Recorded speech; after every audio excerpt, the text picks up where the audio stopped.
Apa yang Anda lakukan ketika batuk atau bersin? Jangan seperti ini ya. Ini cara yang benar.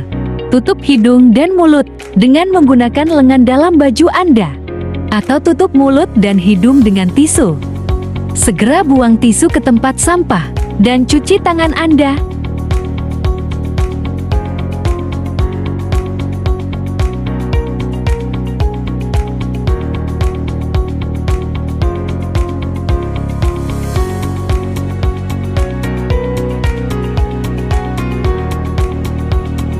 Kemudian gunakanlah masker.